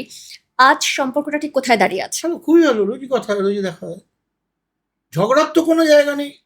ধরুন আমি এখন এখানে এসেছি, আমার সামনে যদি মমতা ব্যানার্জি আছেন, আপনি কি মনে করেন আমি বসে থাকবো? হতে পারে নাকি? আমি সঙ্গে সঙ্গে নিজের চেয়ারটা ছেড়ে পরিষ্কার করে ওকে বসতে দেবো। ঠিক তেমনি শুভেন্দুকেও বসতে দেবো, তখন শুভেন্দু আমার মুখ্যমন্ত্রী।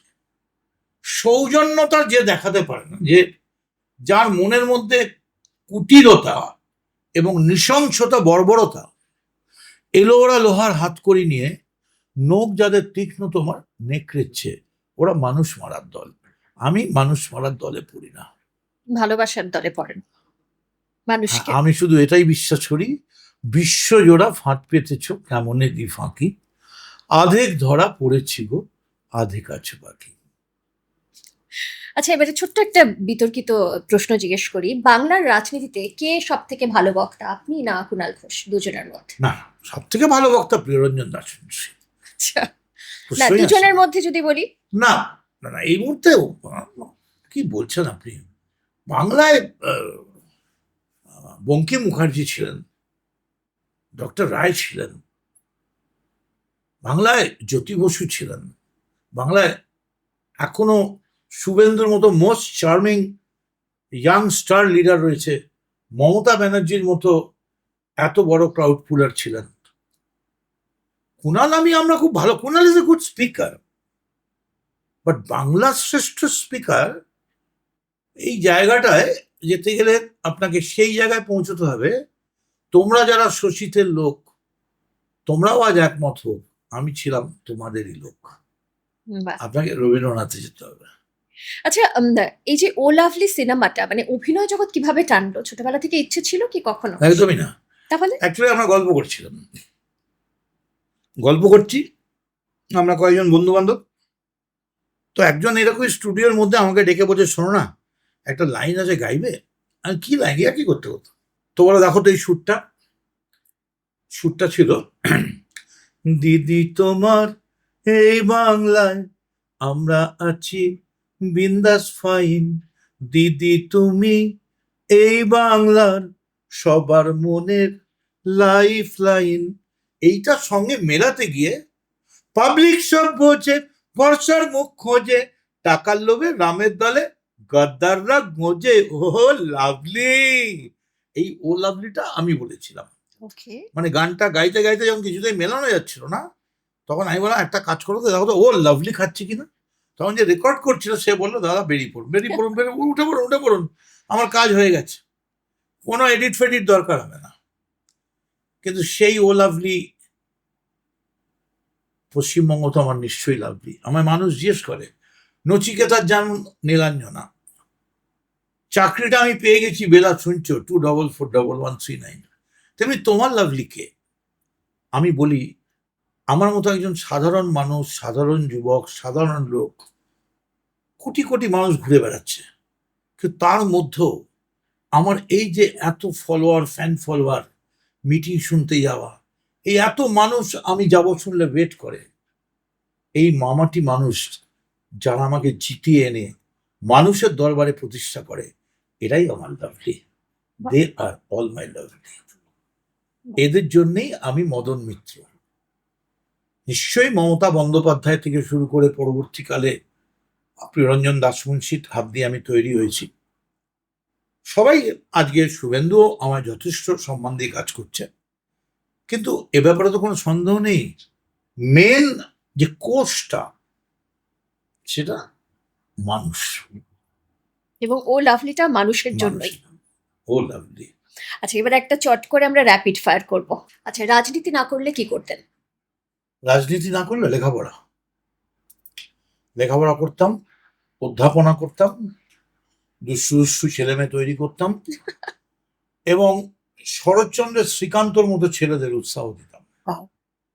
আর যখন সবাইকে ছেড়ে পালিয়ে যাচ্ছে, কাঁদছে শিশুর দল, খেতে পাচ্ছে না, দুধ গরম করছে না, তখন নবকুমারের মতো চরিত্র করতাম, যে সবার জন্য গভীর জঙ্গলে ঝাঁপ দেবে আর তাকে ফেলে সবাই বলবে চলো চলো পালিয়ে চলো, সে কি আর আছে, এতক্ষণে বাঘের পেটে গেছে।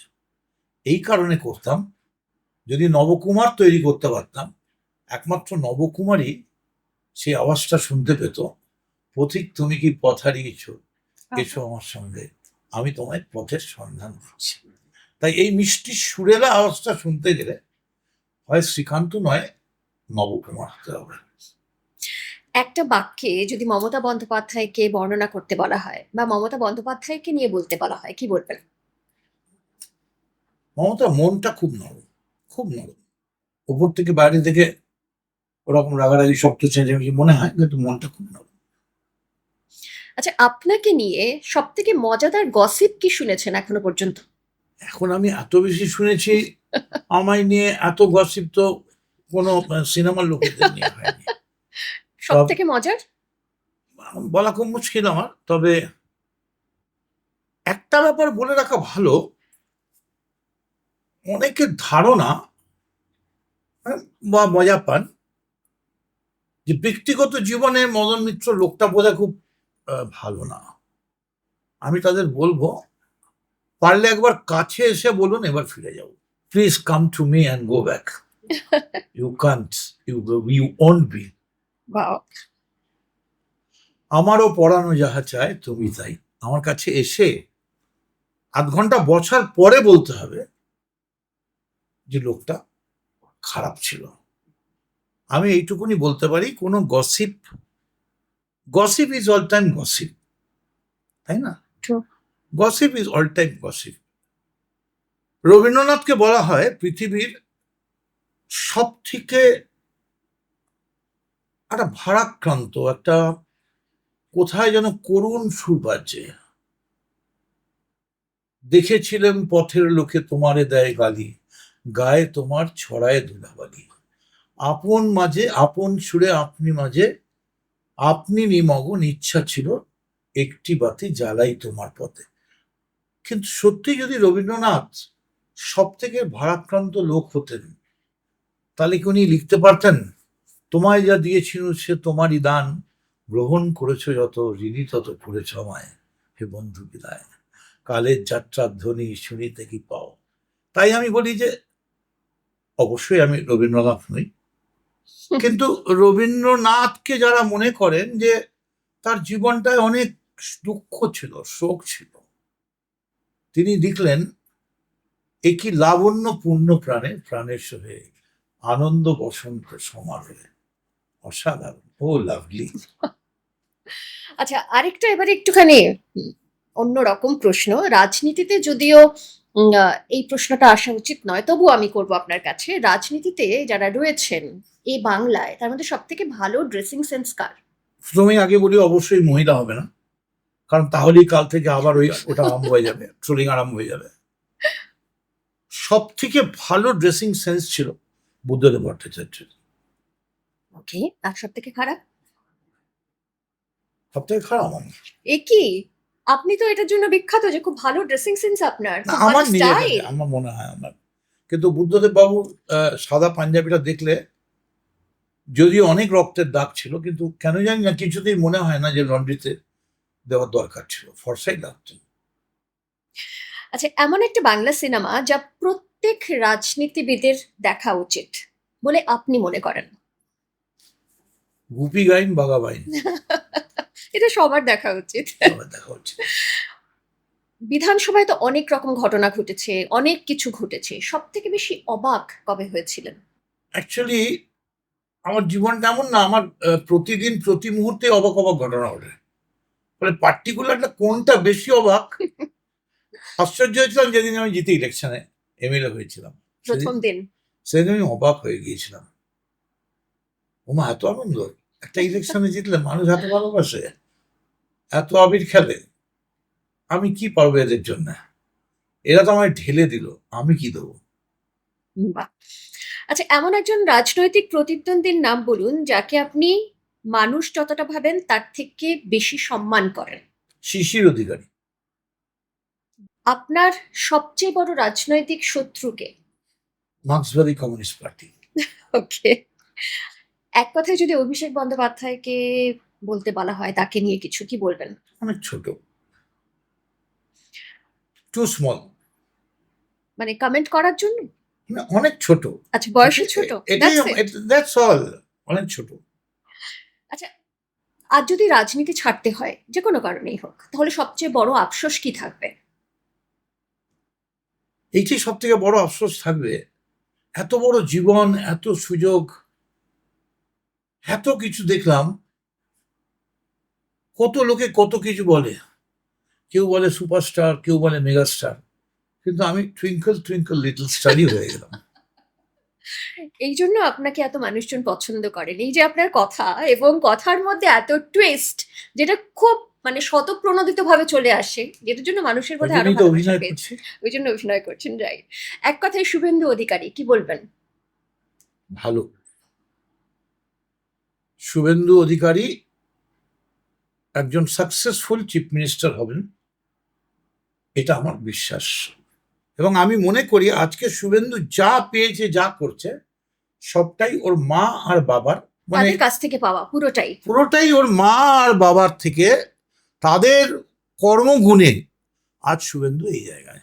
এবং আমরা যখন একসঙ্গে পার্টি করতাম, এমন দিন যায়নি যেদিনকে ওর মায়ের হাতে লুচি তরকারি বা চিংড়ি মাছ, ইলিশ মাছ খায়নি। তারপর ঝগড়া হয়েছে। দেখুন, ঝগড়ার আগে এক সময় তো জিন্না আর নেহরু একসঙ্গে বসতেন, হুম হুম। তারপর তো নওয়াজ শরীফ আর অটল বিহারী বাসও চালিয়েছে, তারপরে গুলিও চলেছে, তারপরে পুলওয়ামাও হয়েছে। ফলে এভরিথিং, পলিটিক্সে nothing is impossible and everything is possible. আচ্ছা, ঋতুব্রত বন্দ্যোপাধ্যায়ের কাজের ধরন এবং আপনার রাজনৈতিক স্টাইল, দুটোর মধ্যে সব থেকে বড় মিল কোথায়? ঋতব্রতর একটা গুণ হচ্ছে ও, পড়াশুনো করে। ওকে। পলিটিক্সে পড়াশোনাটার খুব অভাব হয়ে গেছে, মানে অ্যাকচুয়ালি অশিক্ষিত লোকেদের হাতে বেশি ক্ষমতাটা চলে গেছে, যেটা কি এখন? বেশিটা অশিক্ষিত রয়েছে। ভদ্র সভ্য, যেমন এই মুহূর্তে যিনি চিফ মিনিস্টার, যেমন আমাদের ফিনান্স মিনিস্টার, হুম। এই যেমন ভদ্র সভ্য, যেমন ওদের মধ্যে আমার বন্ধু আছে, যেমন তাপস আছে, বা ওখানে শঙ্কর আছে। আমি সবাইকে অশিক্ষিত বলছি না, আমি বলছি এখন অশিক্ষিত মানুষদের হাতে পলিটিক্সটা বেশি চলে গেছে।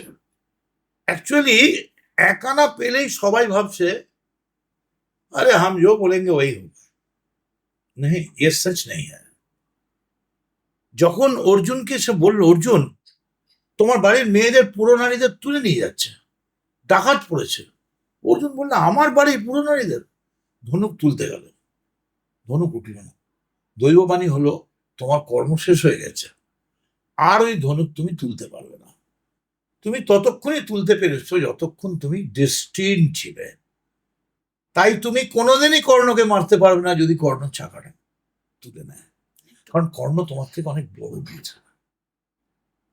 ঠিক তেমনি ভাবে এখনকার লোক বলে ও কি করে, ধরুন কোনো .com সাদি.com-এ গেছেন, ছেলে কি করে, রিসার্চ করে, বাহ কানাডায় আছে, ভেরি গুড, পিএইচডি করছে, বা লন্ডনে হার্ভার্ডে রয়েছে, বা অক্সফোর্ডে পড়ছে, বা ক্যালিফোর্নিয়ায় রয়েছে, হোয়াট এভার ইট ইজ, কোথাও রয়েছে, ব্যবসা করছে, কিছু করছে,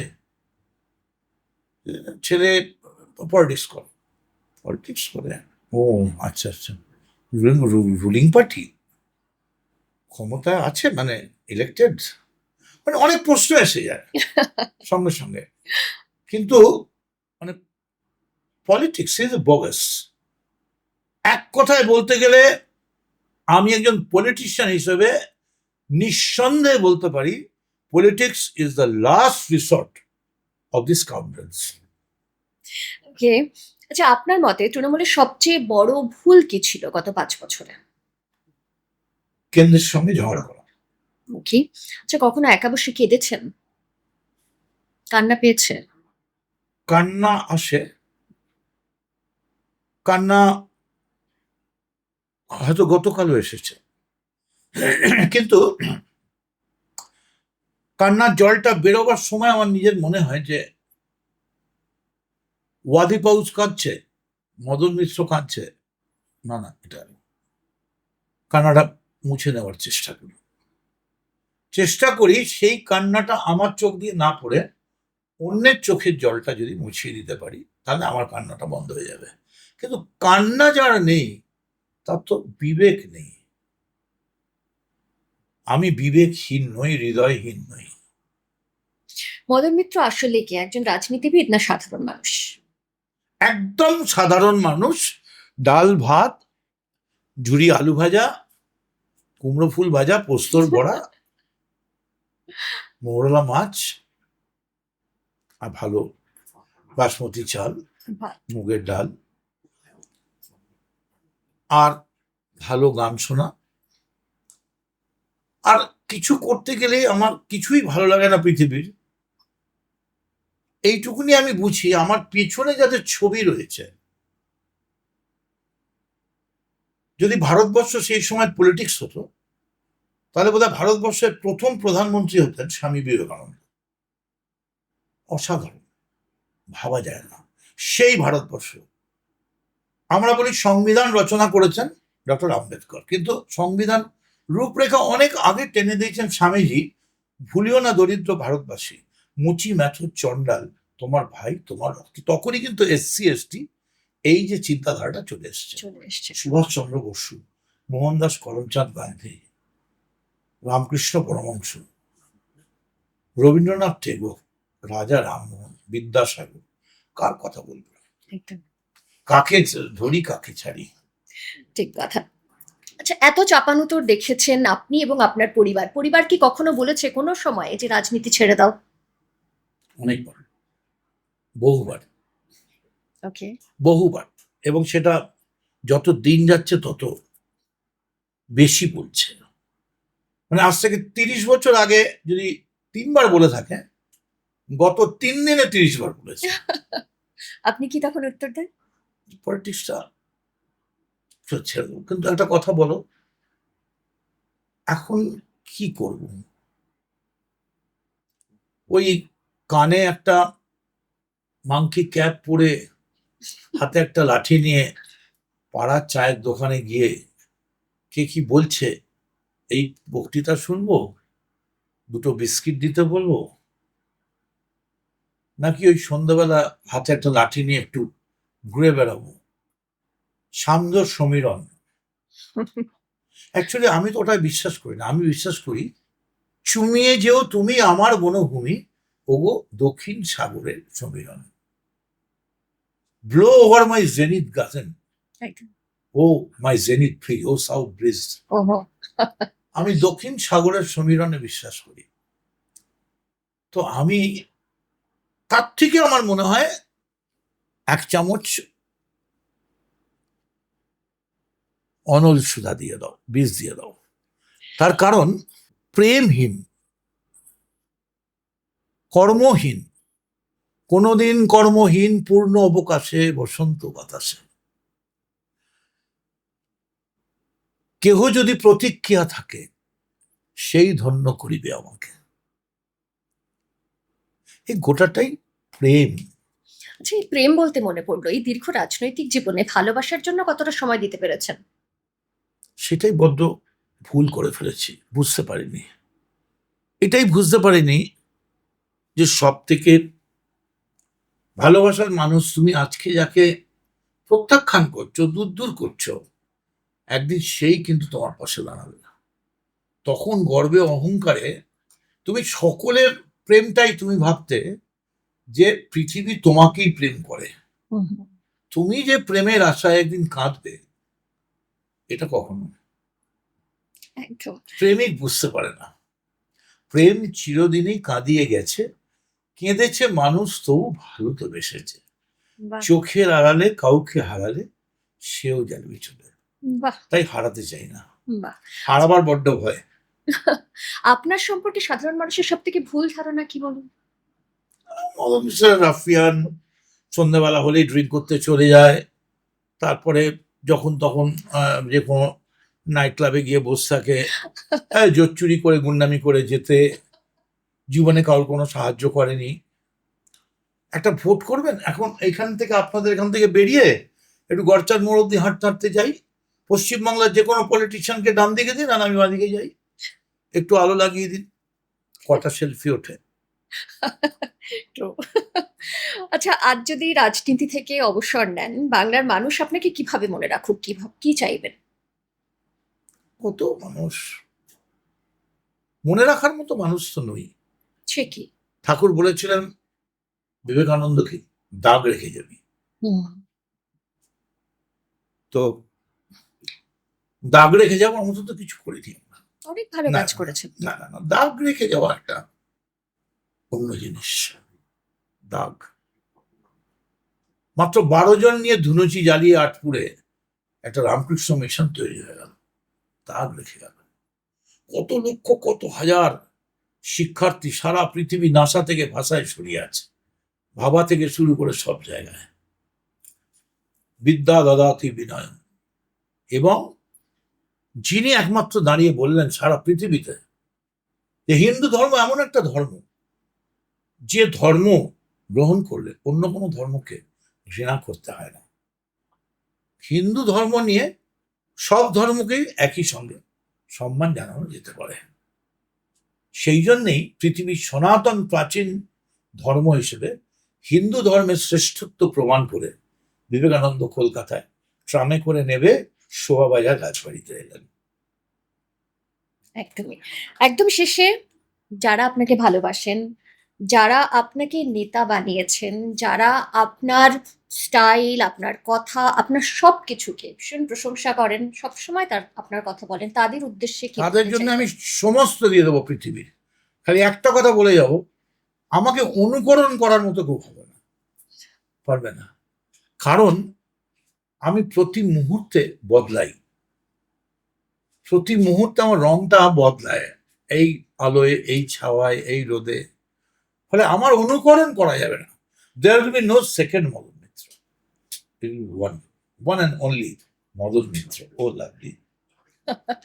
থ্যাংক ইউ সো মাচ এতটা সময় দেওয়ার জন্য মদনদা। আমরা ভেবেছিলাম 1 ঘন্টার মধ্যে শেষ করে ফেলবো আমাদের শুটিংটা, কিন্তু সেটা একটু লিঙ্গার করে গেল, কারণ গল্প করতে করতে এতগুলো দিক চলে এসছে, আরো অনেকগুলো, মানে আমি একটা কোয়েশ্চেন নিয়ে ভাবছিলাম আপনাকে আরো কিছুক্ষণ যদি করা যায়, কিন্তু আপনার সময়ের অভাব, সেই জন্য করতে পারছি না। আবার আসবো তো।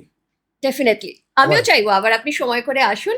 তবে খুব ভালো থাকুন এবং সকলকে নিয়ে যেভাবে আনন্দে থাকেন সব সময়, এবং সাধারণ মানুষের কথা ভাবেন, সেভাবেই থাকুন। Thank you.